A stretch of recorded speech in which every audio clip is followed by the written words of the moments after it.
All right, welcome to the show, y'all. Hope everybody out there is having an awesome day. Right off the bat here, let me say happy birthday to the love of my life, the one and only Crystal Ball. She turns 28 years old today. She's like a fine wine, bro. I think everybody knows that too. She is like a fine wine. It is amazing. She is Benjamin Buttoning in this bitch. She is aging in reverse. She looks incredible. She is incredible. She's a phenomenal mom, phenomenal wife. So, of course, massive shout out to her. Everybody send her a nice little happy birthday wish on wherever it is, on Breaking Point's YouTube comments or to her Twitter or whatever it may be. But much love to my beautiful wife, Crystal, and happy birthday to her. Got a lot of stuff to get to today, man. So right off the bat here, the fallout from the Trump-Zohran meeting is really something to behold. So Zohran is doubling down, reminding everybody he does think Trump's a fascist. We have that. They're coping and seething over in MAGA world because they know that Zohran dog-walked Trump and they're desperately trying to change that narrative. We have the other colossal story, which is that all of the giant X accounts that are hardcore MAGA accounts have been exposed as like Pakistani and Bangladeshi bots. Just this massive psyop that's been waged on this country. We basically like psyoped ourselves into fascism here in the U.S. Incredible stuff. We'll also get to Doge is officially now over. It has collapsed. Elon is abandoning ship. Criminal charges may be looming. You have the young underlings like Big Balls who worked for Elon. These guys are now thinking like, holy shit, we are exposed. We are exposed because we don't think anybody's going to protect us if anybody ever comes for us. So we'll talk about that. We also have Trump completely and utterly botching the Ukraine and Russia peace deal, another massive L. And then later on, listen, I'll apologize in advance for doing this story, but if I had to read it, then you have to know about it. But RFK Jr., his vile, horny sex poems that he wrote to Olivia Nuzzi, oh yeah, you're going to hear about them. You are going to hear about them. I had to read them, so you got to know about them. I'm not suffering on my own here, bro. I'm not suffering on my own. So you guys know the drill. Everybody, please do me a big favor and subscribe to the channel. That helps out big time and costs you nothing at all. You can also support the show on Patreon. Remember, this is real independent media. I've never talked to an advertiser, never done an ad read, never talked to a billionaire or a government or a PAC or anything like that. Very rare, man. It's very rare to actually be independent media and not just online media. And you guys have made that possible. So thank you for your monthly Patreon contributions. Thank you for tipping on YouTube with the thanks button. Thank you also for signing up for Crystal, Kyle, and Friends on Substack. And also, of course, you guys can go subscribe to the Corin's World YouTube channel. We do live Kyle and Corin shows every Monday at 8:30 p.m. Eastern Time. We are going to be live tonight as well. Come hang out with us. You don't want to miss it. It's a good time. It's much more relaxed and laid back than what I do here, which is give you all of the horrifying news about this hell world that we live in. All right, so without any further ado, let's go ahead and jump right in. So, as you all know, Trump and Zohran had a meeting in the Oval Office the other day, and it was from Bizarro World. Trump was very meek and nebbish and cuckish, and he just sort of, patted Zohran on the back and treated him like a hero. And Zohran, to his credit, he didn't really budge an inch. He was still Zohran Mamdani. He didn't walk back any of the negative things he said about Trump. Trump basically admitted that all of the fucked up shit that Republicans say about Zohran is all just like campaign horse shit. So really, really amazing thing. I'd highly recommend going back and watching the full meeting with the press because it is so telling. But in the fallout of this, of course, Republicans are coping and seething. And Zohran went on Meet the Press, and he did not back down at all. In fact, he doubled down in calling Trump a fascist. And there are a bunch of other really interesting moments here. So let's take a look, and we'll break it down as we go. And joining me now is the mayor-elect of New York City, Zohran Mamdani. Mr. Mayor-elect, welcome back to Meet the Press, and congratulations. Thank you so much. It's a pleasure to be back. Well, it is wonderful to have you here in person, fresh off of your first meeting with President Donald Trump. He praised you. He even said you could do a great job as mayor despite months of a bitter back and forth. Were you surprised by the warm welcome that you got? You know, I was looking forward to having the meeting with the president to speak about the needs of the 8.5 million people who call the same city we love home. and to speak frankly about the affordability crisis that is pushing so many of them out of those 5 boroughs. And I found in the meeting that I had with the president a productive one, and a meeting that came back again and again to the central themes of the campaign that we ran: the cost of housing, the cost of childcare, the cost of groceries, the cost of utilities. And it showed that this is an opportunity to now start to deliver so that people can do more than just aspire to struggle in New York City, but actually to be able to live there. But did you expect it to be so chummy? What was going through your head when you were standing there? You know, I thought again and again about what it would mean for New Yorkers if we could establish a productive relationship that would focus on the issues that those New Yorkers stay up late at night thinking about. He's almost too good of a politician.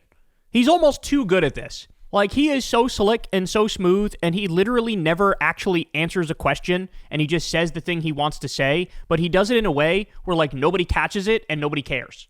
That they're like, all right, yeah, that's cool. Because so often in our politics, we try and tell people what they should be worried about, what they should be concerned about. But when you actually ask New Yorkers and you listen to them, you hear it come back to the issues that animated not just the conversation the president and I had with the press after our meeting, but frankly in the meeting itself. It was a conversation where we spoke about the need to deliver on this agenda. And I appreciated that when we had that meeting, it wasn't just in the Oval Office. He also took me into the cabinet room, and there we were looking at portraits of presidents of years gone by, and we admired a portrait of FDR. And in many ways, when I think about the candidacy that we've put forward, it looks to Fiorello LaGuardia as the greatest mayor in New York City history. You can't tell the story of LaGuardia without telling the story of FDR and the story of a relationship with the federal government that finally delivered at the scale of the crisis it was facing. Well, prior to your meeting, I don't have to tell you this, President Trump repeatedly threatened to... Bro, this is the first evidence I've seen that Zohran is actually human. He's got a little bit of a bald spot right here. Bro, I'm sorry to put you on blast, dog, but in every other way, you're freaking it. So I just got to say, first evidence he's not human, tiny little bald spot here. Kind of shocking if I'm being honest. To cut off federal funding to New York if you won. The president seemed to back away from that yesterday, though, in his public comments in that joint news conference that you all did. He said, I don't think that's going to happen. I expect to be helping him, not hurting him. Do you believe him when he says that? No, I believe the president in the conversation that we had, and I will continue to make the case, both to the president and to the country at large, about the needs of New Yorkers. Because what I found, frankly, is that New Yorkers have grown tired of being asked to believe in a system that has delivered very little for them. They're tired of a politics that expects everything from them while delivering little. And what they want now is a politics that can see the scale of the crisis in front of it and actually start to work together to deliver on that crisis. You know, you ran a campaign, though, saying that President Trump had not delivered on his promise of affordability. Did anything that happened in that meeting make you think, yes, he can deliver on that promise for Americans, for New Yorkers? Well, I spoke to the president about the fact that while our campaign technically began on October 23rd last year, for many people, they became aware of it after the president won his election. And when I went out and spoke to New Yorkers, asking them who did they vote for and why, in 2 neighborhoods that swung most significantly towards the president. This was Fordham Road and the Bronx Hillside Avenue in Queens. And I shared with the president that when I asked those New Yorkers why did they vote for the president, they told me again and again it was cost of living, cost of living, cost of living. And when the president and I were speaking, we were speaking about what is preventing from delivering on that affordability agenda. Sometimes it's a lack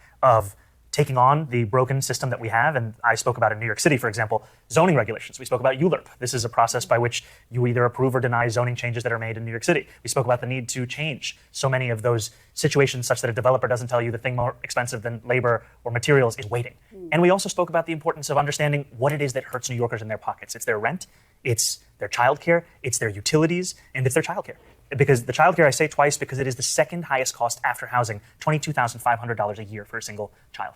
Well, let me ask you about the other threat that we heard from President Trump to send troops to New York City to address issues of crime and immigration. We've seen him do this in other major cities. Did you get any assurances in your meeting, Mayor-elect Mamdani, that President Trump will not send troops into New York? I told the president that... What happens if my dad starts Tai Chi tomorrow? How old is your father? He is...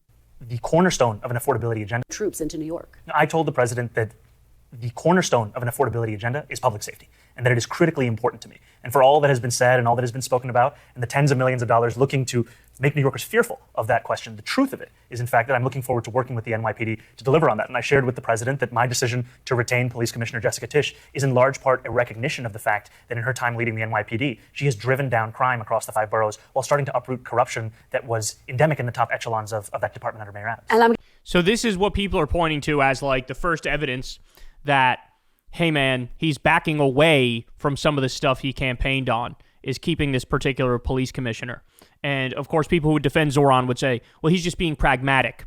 But I don't know, man. I'm going to let this rock a little longer, but I do think there's some evidence that he's maybe getting a little too comfy with the inside game. We're going to follow up with you on your decision to keep Commissioner Tisch. But to this core question that I think so many New Yorkers are curious to know the answer to, what did President Trump say to you? Did he assure you he will not send troops into New York? He told me that he cared deeply about public safety. I said I cared deeply about the same. But did he say he wouldn't send troops? What I told him is that what separates New York City from anywhere else in the country is we have the NYPD. And I trust the NYPD to deliver public safety. And to me, that is something that I know that they can do, that they have done, and they will continue to do under my leadership. Now that, I do think that this part was smart, where Zohran in the past had talked about defunding the police and stuff like that. And now I do feel like he's in a position where he almost has to, sing the praises of the NYPD, because the alternative is going to be, if it's not the NYPD doing the police work in New York, then Trump, of course, has been sending, Red State National Guard into blue cities all across this country. He's been sending the military in. And so that is undeniably a worse scenario. It's also completely and utterly illegal, but Trump does illegal shit all the time. And so Zohran was put in this position where you need to have some muscle on your side, and the way to do that is to sort of, make amends with the NYPD. And that, I understand that perspective. I understand that philosophy. That makes sense to me, because the last thing you want is to have basically New York City being invaded by the feds, and at the same time not even having the NYPD, which you're nominally in control over, respecting you and appreciating you. I made it very clear what we wanted to do was to deliver public safety and affordability, and the NYPD would be the ones to do so. In that press conference with President Trump, a reporter asked you whether you believe that President Trump is in fact a fascist, a word that you've used in the past. You were about to answer, then President Trump sort of jumped in and he said, quote, "That's okay, you can just say yes. It's easier than explaining it." So, Mr. Mayor-elect, just to be very clear, do you think that President Trump is a fascist? And after President Trump said that, I said yes. And so you do? And that's something that I've said in the past. I say it today. And I think what I appreciated about the conversation that I had with the president was that we were not shy about the places of disagreement about. Did I stutter? Yeah, I said he was a fascist in the past, and I said it now, and I said it in the White House. By the way, I went back and watched that clip, because when I heard him say that, I was like, I don't know, did he actually do that? And I went back and I watched the clip, and yes, he did. When Trump goes, "It's all right, you can just say yes, it's no problem," he goes, "Yes." So that's the most gangster moment, I would say. That was the most gangster moment in that whole weird experience in the White House. It's the most gangster moment in this interview. But then he goes on to talk about how, like, hey, man, it is what it is, and there's a lot of people with these bad ideologies that we have to work with in order to get stuff done, and so I'm going to do whatever the hell I can to get stuff done for New Yorkers, even if that includes having to fucking roll around in the mud with pigs. What I appreciated about the conversation that I had with the president was that we were not shy about the places of disagreement about the politics that has brought us to this moment, and we also wanted to focus on what it could look like to deliver on a shared analysis of an affordability crisis for New Yorkers. You've also said in the past that President Trump has engaged in a, quote, attack on our democracy. You've called him a despot. Do you still believe President Trump is a threat to the democracy?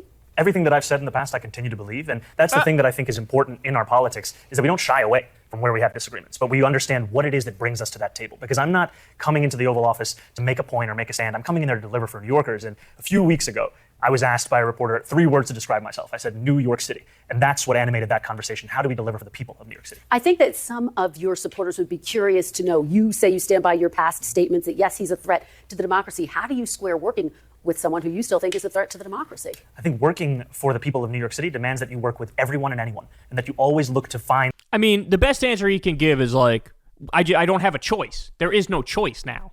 He's the president. I'm the mayor of New York City. It is what it is. Like, there's no other option. I got to do what I got to do.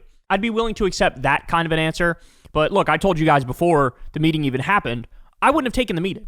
Because this is all just going to be some bullshit in between Trump turning on Zohran and creating hell for him, just like he created hell for every other Democratic governor in the country. In his case, he's a mayor, but New York City's giant, right? So I feel like this is bullshit politicking that's going to fall apart anyway, so let's just cut to the chase. I don't like you. You don't like me. There's no reason for us to talk to each other. You are mandated by law to give all of the funds that are allocated for New York City and the state of New York. You are mandated by law to make sure those funds get there. If you don't do that, that's a you problem. It's not a me problem, and I'll fucking meet your ass in court, right? So I wasn't a fan of having the meeting in the first place. Having said that, there is no doubt that it went about as good as it possibly could have gone. This is the first time, I will say, this is the first time I've seen like a charm offensive sort of work in this way when it's a Democrat involved. Like, trauma offensives usually fall apart with Democrats, and the Democrats wind up humiliating themselves. This is the first time Trump actually looked like he was the one bending the knee, and he was the one getting dog walked. But usually the way to handle Trump is actually the polar opposite of this. It's to basically draw a hard line in the sand and say, no, go fuck yourself. I'm not interested even in the slightest. I'm not giving you a millimeter. So just no interest. That's usually the best way to handle him. But this is effectively the opposite approach. And we'll see how well it works in the long run. But I mean, I'm always the guy's going to do what he's going to do. He's a fucking psychopath. He's going to do whatever the fuck he's going to do. You're just an ancillary character. You're just like roadkill to him. Those areas of agreement while not overlooking the places of disagreement. And I think this was something that came up in our meeting. We spoke about immigration. We spoke about the fact that in New York City, we have sanctuary city policies that allow for the city to work with the federal government on around 170 serious crimes. The concern for so many New Yorkers comes about anything beyond that. And I spoke about the importance of us being able to protect New Yorkers, and some of the incidents that we see, they do not do that. You raised the issue of sanctuary cities, so I want to speak to you more broadly about the issue of immigration. This is one that is so critical to New York, the rest of the country as well. One of your top supporters, Senator Bernie Sanders, recently weighed in on President Trump's record managing the border. He compared it to former President Biden. I want you to take a listen to what he had to say. I'll get your reaction on the other side. Trump did a better job. I don't like Trump, but we should have a secure border, and it ain't that hard to do. Biden didn't do it. Those before him did not do it. We should have a secure border, period. Do you agree with Senator Bernie Sanders that President Trump has done a better job securing the border than former President Biden? I haven't thought much about comparing presidents on the question of securing the border. I think it's important that it's secure, and I also think it's important that we have an immigration system that is humane. And that's what I spoke about with the president, is that New Yorkers want to see humanity in the policies that are being implemented. And by the way, let's be clear here, Bernie is completely and utterly wrong with what he said there. And he's just buying into the right-wing trope. It's a right-wing trope that they've somehow saturated the entire country with. This idea that Democrats are weak and they're in favor of open borders and stuff like that. Joe Biden deported 4 million people when he was president. That's more than Trump did in his first term. Does anybody tell you that? Does anybody other than me know that fact? And now you. Does anybody? I mean, it's insane. So Joe Biden deported more people than Trump did in Trump's first term. How insane is that? I'm sure you've never heard that other than maybe from me. He deported 4 million people. He also kept in place a lot of the right-wing border policies like Title 42 for way longer than he should have. And so that's the thing, right? Like, you give the right. This is what the Democrats have done forever. They've given the right a lot on certain issues. Think about Kamala Harris running on, I'm actually for the border crackdown and Trump isn't. I was for this tough border bill and Trump wasn't. They give ground on that, and then they don't get credit for it anyway. So, like, what's the point? Just say what Zohran said here, which is, like, I'm in favor of a humane system where we have real rules in place that make sense, that aren't just barbaric and sadistic for the sake of being barbaric and sadistic. And so this whole, like, well, give Trump credit for it and Biden's open border was a problem. It's like, that's just not true. You're buying into this right-wing bullshit, which is not at all based on the data. So I remember that moment in that podcast with Tim Dillon, and that fucking pissed me off because it's just nonsense. It feeds into this trope that Democrats are actually, like, they do open borders and Republicans are like serious tough guys who crack down, when the reality is both Democrats and Republicans are kind of hard on the border and tough on the border. The only difference is under Republicans is where you get just the absolute nightmare scenarios where they're going after people with green cards or with visas, or in some cases, American citizens. They're rounding up innocent people with no due process whatsoever. They're sending people to CCOT, the concentration camp in El Salvador, where like over 90% of the people had no criminal record whatsoever. They're torturing people there. You know, this is the difference. The difference is, at least with the Democrats, there actually are some rules and regulations, albeit not anywhere near humane enough. Not anywhere near reasonable enough. But at least under the Democrats, there's something. Under Republicans, it's just, oh, we're going to like go after all of the most innocent people you've ever seen in your life. And that's what we're seeing now with Stephen Miller and ICE and DHS and the Border Patrol. And so that thing from Bernie really pissed me off. You give President Trump some credit for the work that he's done to make the border, in Senator Sanders' estimation, more secure? What I give President Trump credit for is the meeting that we had yesterday was one that was focused on how we could work together for New Yorkers. And the place that we could do so most effectively, frankly, is ensuring every New Yorker can afford the city they call home. Also, like, enough with this bullshit, like, having the conversation on their terms. What if I told you immigration was a net fucking positive? What if I told you that? But that's something you haven't heard in a long time. Like, oh, there are fewer people trying to cross the border. Why? because 22 people were killed in ICE custody, and there are literal criminals joining ICE. And they're assaulting 84-year-old married couples, and they're shooting priests in the face with pepper balls, and they're tear-gassing babies and journalists and running over people with SUVs. Like, yeah, that may lead to a slight decrease in the number of people trying to cross the border. Is it worth it? Is it worth it? Losing our fucking humanity and shitting all over the Constitution? God, the media is such trash, man. It's such trash, the way they like try to like both sides shit and frame it from a right-wing perspective. Which is about really the central issue of your campaign, affordability. You have said that you want to raise $9 billion in new taxes, increasing taxes on the wealthy, on businesses, in order to fund your key policies like universal child care, which you mentioned. You would need Governor Kathy Hochul to be on board with this. You'd need her signature. She has never publicly committed to increasing taxes. I know you just spoke with her. Mr. Mayor-elect, did Governor Hochul commit to you that she will support and sign on to your plan to increase taxes? The governor and I had a productive conversation, and what we both committed to is working together for the affordability agenda. And one thing I appreciate of the many about Governor Hochul is that she's been focused not just on affordability, but specifically on universal child care for quite some time. And now is the time to bring a partner forward in City Hall. And I've said plainly and openly that I believe that these are two tax proposals that make sense, increasing the personal income taxes on New Yorkers making $1 million or more by just 2%, increasing the top corporate tax rate to match that of New Jersey. And what I've also said is more important than how we fund something is that we fund something. And if there are additional or alternate revenue streams to do so, I will accept them and I will celebrate them, because the most important thing is to actually deliver for the New Yorkers who right now can't even conceive of having a family in New York City because of how expensive we've made childcare across the five boroughs. Now, this is smart. This I get. Some people would say, well, hold on, why isn't he supporting the Kathy Hochul primary challenger, who's to Kathy Hochul's left, Antonio Delgado? And on this front, I get it, why he wouldn't come out and support Antonio, because this is just ruthless pragmatism that, like, there is a chance Hochul is the one who I end up having to work with. I have to work with her right now, of course. And in that scenario, you don't want somebody who's going to be really hostile to you. So what did he do?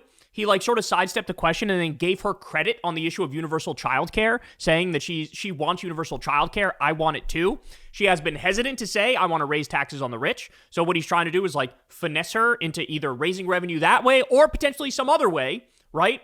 But basically being like, oh, I love that she's for universal childcare. I'm for universal childcare too. We're probably going to make that work out. So from a pragmatic perspective, I totally get the position he's taken vis-a-vis Kathy Hochul. Other things, not so much. We're going to get to those in a minute, but this is him actually trying to deliver on his agenda right now. That's what he, like, right now. No, like, oh, I got to wait until there's somebody better than Hochul in office. No, he's trying, let's get this done right now.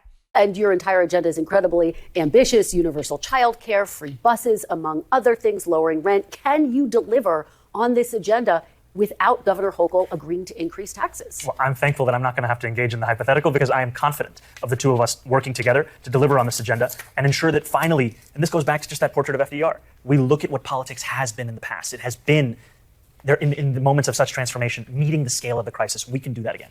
And by the way, de Blasio gets a bad rap because de Blasio, I think he delivered universal pre-K. And now you have Zohran trying to do universal child care. I mean, these are a big deal, bro. These are a big fucking deal. Just yes or no, you think she'll raise taxes? I think she'll work with me to deliver on affordability. I think raising taxes make the most sense. If there's any alternative that raises the same amount of money, I'm open. All right, let's talk about another major issue, which you referenced, policing. So many major issues. Crime. There are a lot of major issues, I know. 5 years ago, you were calling for defunding the police. Now you are in charge of the largest police department in the country. You have tapped Commissioner Jessica Tisch to stay on in her job. She has accepted. She wants to put thousands more police officers on the streets of New York. Will you do that, Mr. Mayor-elect? I've said over the course of the campaign that I think the number we've had budgeted of 35,000 officers is a sufficient number. What we have to do, however, is allow those officers to focus on policing. And what I mean by that is that in 2020, the response time for the NYPD was less than 11 minutes. Today, it's closer to 16 minutes. Large part of that is because officers are now having to deal with 200,000 mental health calls a year. And so our proposal is create a Department of Community Safety, task it with the mental health crisis, the homelessness crisis, and allow officers to focus on serious crimes so we can get back to the work of delivering on this, as opposed to being trapped in a political discourse without addressing the systemic crisis. But, you know, see, this is smart. This is him basically defending his beliefs from the past without explicitly doing it, because he's saying, let's freeze the number of cops, so let's not add any more cops, but let's also create this agency which basically helps people out who are having a mental health crisis, and it's not immediately somebody who shows up with a gun where it can wind up spiraling out of control. Somebody gets shot, somebody gets killed. You know, you don't want cops having to do like basically social work. And so he's like, well, let's let the cops do the cop stuff and let's bring in somebody to handle the social stuff, but we can keep the number the same of 35,000. That's like, he's not giving an inch, and he's just explaining what it would mean to quote unquote like defund the police, right? I mean, probably within the perspective of a lot of people who want to defund the police, it would entail a reduction in the size of the police force.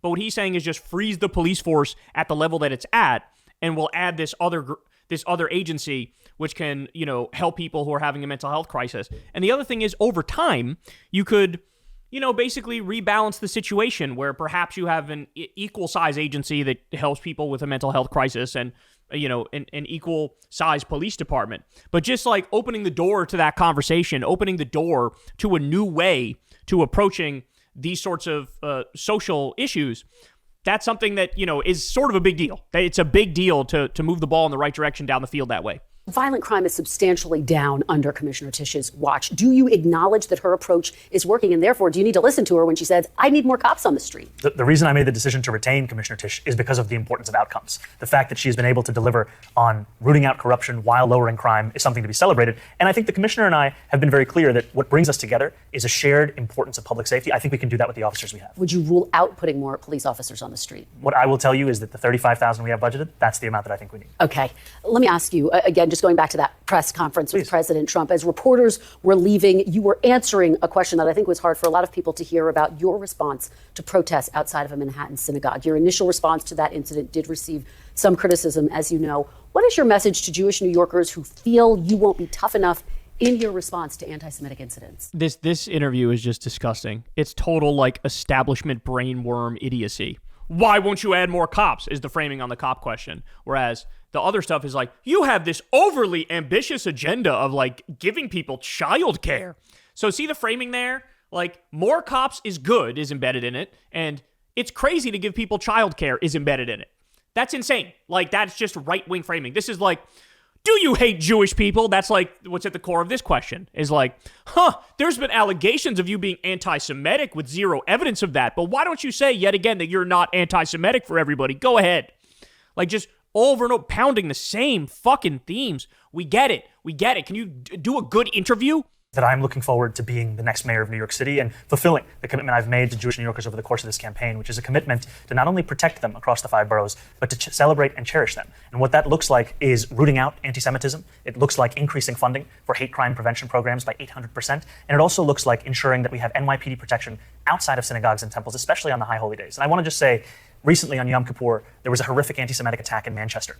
A rabbi in New York City reached out to me and said, could you ensure that there's additional police protection outside of the synagogue for today? I said, absolutely. And I also asked, what if that rabbi did not know the next mayor of New York City? We have to make it so that it doesn't matter who you know. It matters that you will get that safety and security because you're a New Yorker. That's the administration I'm going to put together. He always handles these questions so well, but we need to point out it 100% is Islamophobic that the assumption is, oh, you must hate Jews. Why? Because you're Muslim. And the other thing is he supports Palestinian human rights and freedom and liberation and sovereignty. And so people equate that with, oh, you're an anti-Semite. And so every fucking interview is the same thing over and over. All right. I do want to talk a little bit about the future of the Democratic Party. A number of Republicans are casting you as the face of the Democratic Party. That'd be fucking awesome. This is the classic example of they don't know what they're doing. They don't know what they're talking about. They don't know what they're doing. They're accidentally making a stronger case for the Democrats than the Democrats make for themselves. It reminds me of the Hillary Clinton Pied Piper strategy, where she tried to prop up Trump in 2015 as he's the one that's going to run the Republic. We are the most afraid of him. And what happened? That backfired. He actually was stronger than Ted Cruz or Jeb Bush or Marco Rubio or John Kasich or any of those other freaks. And it's the same thing here where Republicans are oh no, Zohran is leading the Democratic Party. We are so scared. Then they're laughing. we're going to destroy this guy. Then Zohran actually would destroy them. They don't know what their political instincts are trash. Mr. Mayor-elect, I wonder, do you think that Democratic socialists can win across the country in battleground states, for example? There's right now there's a Republican MAGA plus 20 district in Tennessee, I believe. There's a Democratic Socialist of America candidate who's dead tied. The answer is fucking obviously yes. Obviously. They have this ridiculous notion of what's possible and what's not possible. How would you know that, oh, that can't work? Because we haven't seen it until now. You know what I'm saying? By the way, Bernie Sanders versus Hillary Clinton in that primary in 2016, Bernie won most of the conservative states. He would blow out Hillary in like Oklahoma and places like that. Why? Because it turns out the people there, it's not just like, oh, they're in Oklahoma, they're just right wing. It's like, no, in some ways they're more anti-establishment. And so they saw Bernie and they were like, oh, he's like against the establishment. And they thought Hillary represented the establishment, even though you would think Oklahoma more right wing. Hillary's more right wing of a Democrat than Bernie. So Hillary's going to win. Wrong. Bernie won. People, they don't know. They don't understand the real dynamics and the real breakdown of politics. Of course, DSA candidates can win across the country. Of course, Justice Democrats can win across the country. We would argue in some instances they're actually stronger in more conservative districts. Now, does that mean that every district is? No, of course, not every single district is going to go to a lefty, Democrat. And it is what it is. In some cases, you just got to deal with whatever you can get, right? That's a fact. However, having said that, way much more is possible than they think. I think a focus on the importance of dignity for working people is something that appeals to people across this country. I will not venture into the world of national politics and punditry, but what I will tell you is that in New York City, we saw so many of the same dynamics we'd seen elsewhere. We'd seen a shift towards the right. We'd seen obituaries being written about the Democratic Party's ability to speak to young people, to speak to Asian voters, speak especially to young men. And I actually shared this with the president, that the very constituencies that he had won over, that were a critical part of his increased vote share in New York City, were the ones that we then looked at as who we should focus on to bring back into the party. And I think that when you speak to those constituencies with the same respect you'd speak to any other, you will see that they will then engage in the process. We saw an increase in voter turnout amongst 18 to 29-year-olds by more than 300%. And that's because we spoke to them as New Yorkers who are facing an affordability crisis, not as young people we have to finger wag to participate in democracy. Two more quick questions. If Democrats win the midterms, do you want to see Leader Jeffries become the Speaker of the House? Yes. See, this one I don't get. I don't get it. I get it when it comes to Hochul not supporting her primary challenger. I get that. I don't get it when it comes to Jeffries. I don't. Worst case scenario, he should be able to say, like you just said before this, oh, I'm not going to comment on national politics, right? That's worst case scenario. He should be able to say that. But no, he says, yes, I want Hakeem Jeffries. What is it? You owe that guy nothing. He didn't endorse you. He's totally and utterly bought by AIPAC, right? Like, he showed you as much disrespect as humanly possible, and your response is this? To bend the knee? Why? He's the head of the Democrats in the House of Representatives. You don't even need to work through the House of Representatives in any way, shape, or form, right?